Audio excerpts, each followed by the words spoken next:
So without further ado, let's talk about marijuana at work. So really the first question goes to you, Susan. And I think that, a lot of attention is being focused on legalization come July 1st, but I think the reality is that it's been permissible in the workplace for nearly 20 years. So I'm wondering if you can give our audience a sense of where are we right now regarding this issue, and what do our audience members really need to have a handle on?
That's great.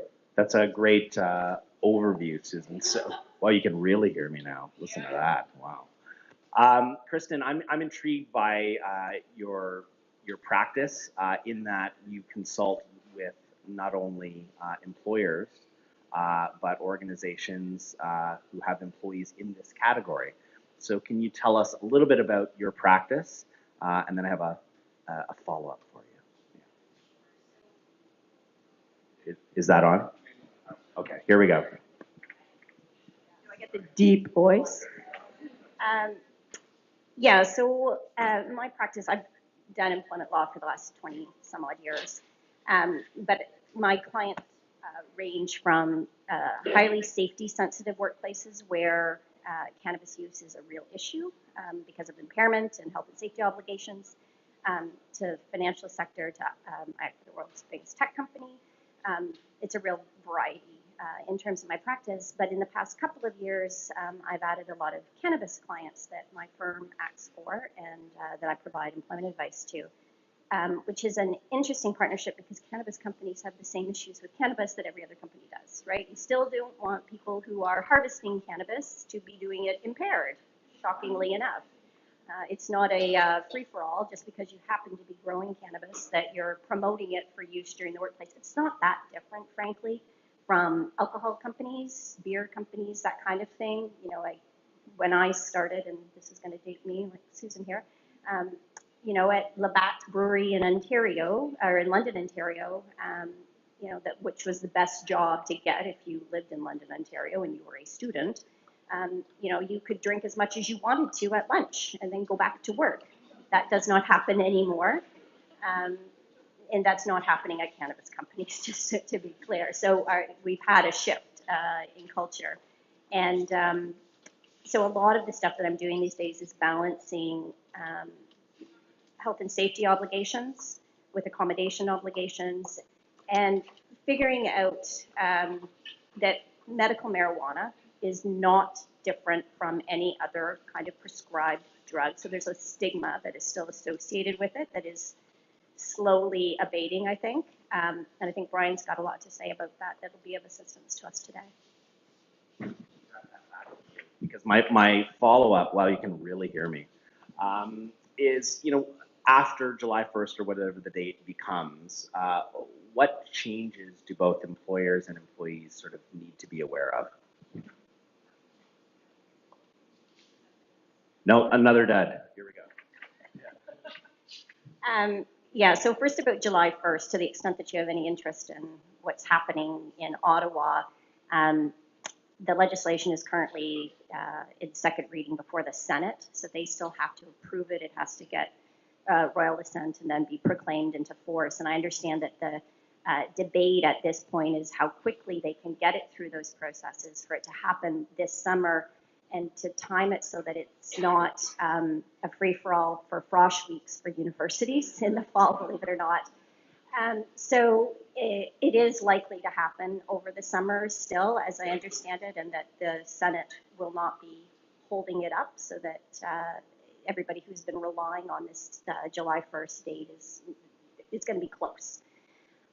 In terms of employers and what July 1st and the legalization means, I actually don't think that it means that much, with one very important exception. And Susan and I share this view that there's a lot of fear over, not nothing, but that it's overblown, I think, to a certain degree.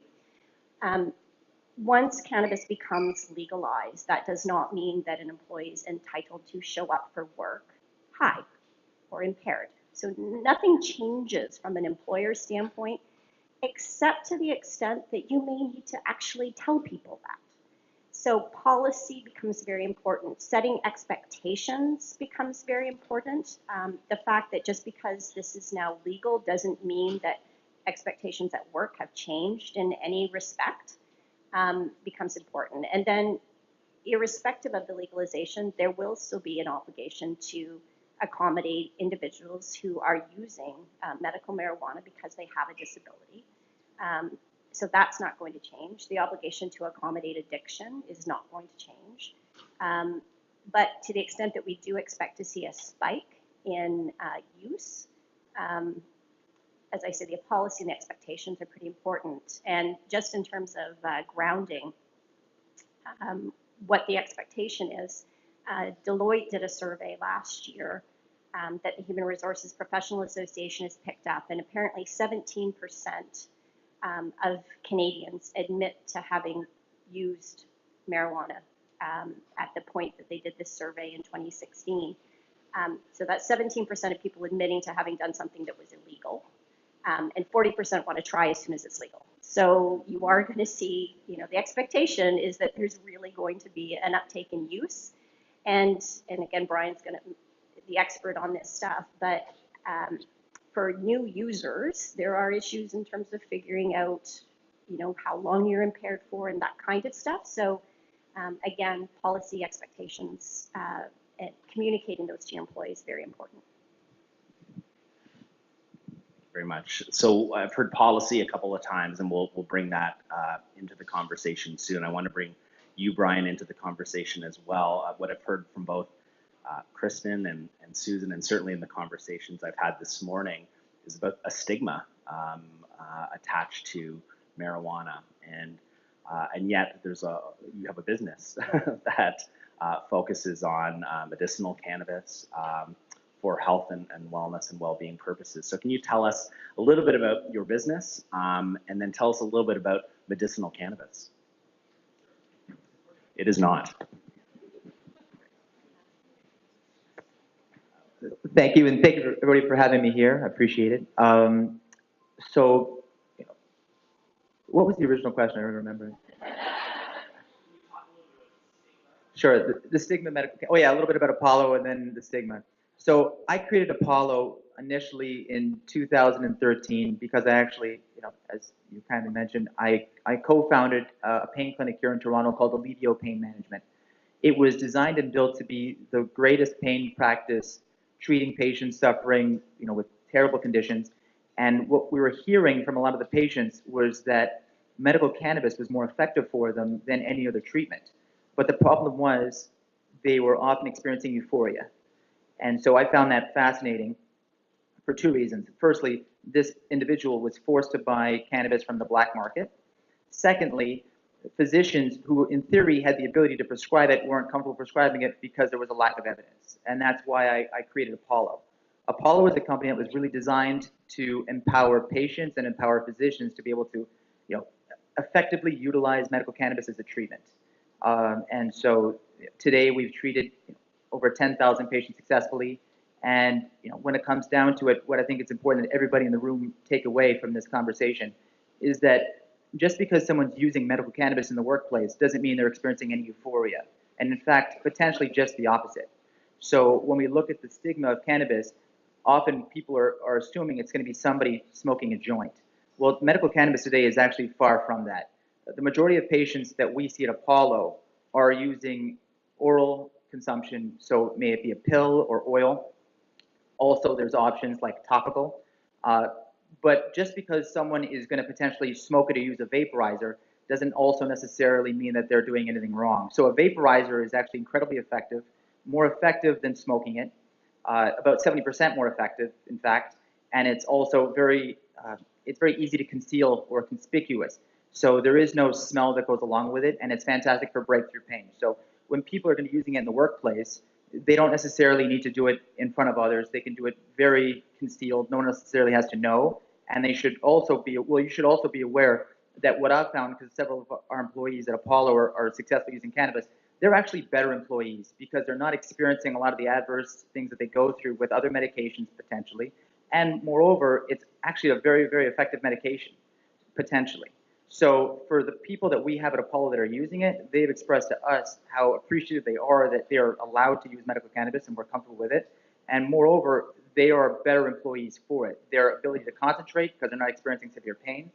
So cognition, creativity, and and attention spans have all increased because they're not suffering with the fibromyalgia or whatever chronic pain conditions they might have been experiencing prior.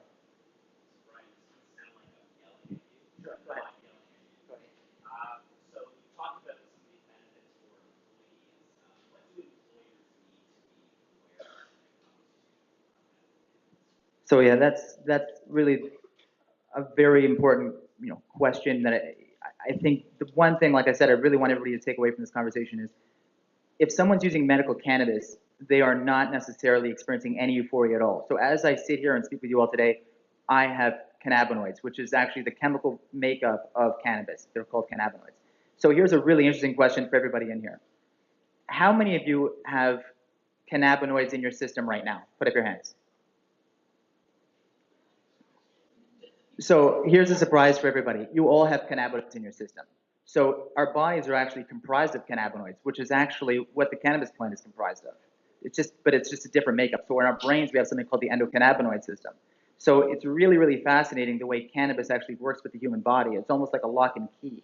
A lot of the times that people are suffering with terrible conditions and you hear them using cannabis successfully, potentially science may show us that they were actually almost lacking enough cannabinoids, and we introduced cannabinoids into their system, it was almost like we unlocked something that was broken, and now all of a sudden their quality of life has improved dramatically. But this is all sort of, very high level. What I need everybody to understand, like I said, is very, very often people are going to be using medical cannabis in the workplace in the future, and they are not necessarily going to be experiencing any euphoria. There are every individual will have a